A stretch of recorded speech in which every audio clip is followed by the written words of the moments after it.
Hi everybody.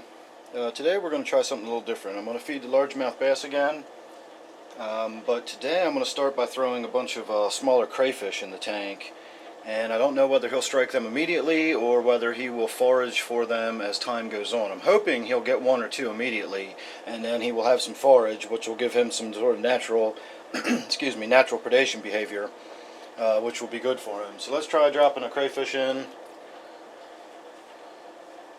So he didn't seem to be too interested in that one, probably a little big for him. I have 5 of them in total, so that was the largest one, and this one will be the smallest one.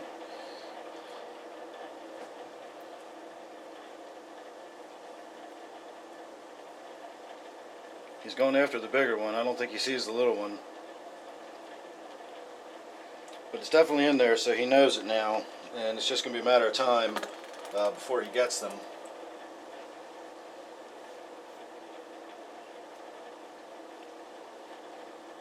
And the sunfish are going after him. And the crayfish will actually prey on each other. They will fight over territory, they'll kill and devour each other. So this is just going to be very much a native tank. There you go, the bass got that one, but it was a little too big for him. It pinched him and he spit it out. And then this will be a fairly small one too, so I would imagine the crayfish or the bass should be able to get this one. I think he's a little reluctant after getting pinched on the mouth by that last one.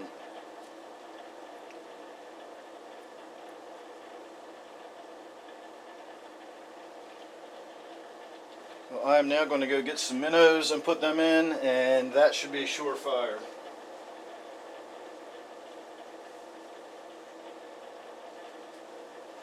These are caught locally in the same place I caught the bass, so this would be its natural food source, and this is a combination between black-nosed dace and mosquito fish.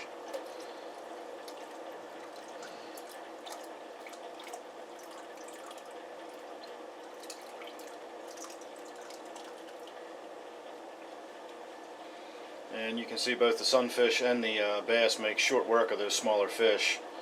They're all predators. So this is very much a predatory tank. The bass does not mess around when it's feeding time. Now I do have some more minnows. I only put some of them in. I want to try to let the bass get enough food in him so that I can actually introduce some minnows into the tank that will stay in there and don't get eaten up all at once, and that will give him some actual predation activity. He'll be able to chase them around, forage for them. I'm hoping the same thing will apply with the crayfish. He'll be able to hunt them down and will give him much more natural behavior. I'm not going to keep him in the tank too long. This tank really is too small for him, but I did want to put him in here for the sake of interest. He's definitely worth having a look at. Very interesting animal. So enjoy him while you can, and as I always say, go ahead and like, go ahead and subscribe, and that way you won't ever miss an update. I do plenty of them, and this tank changes up quite a bit.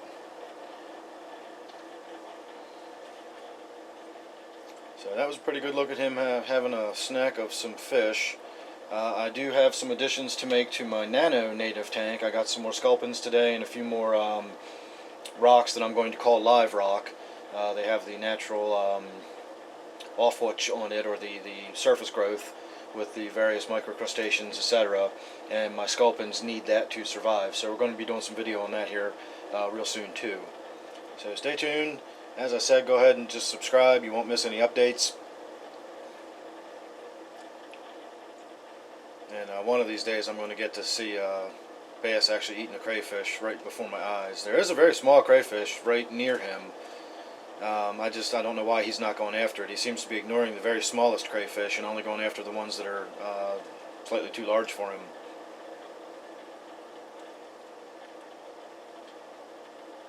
So there you have it. I'm going to call this a video. Thanks for watching, and I'll see you real soon.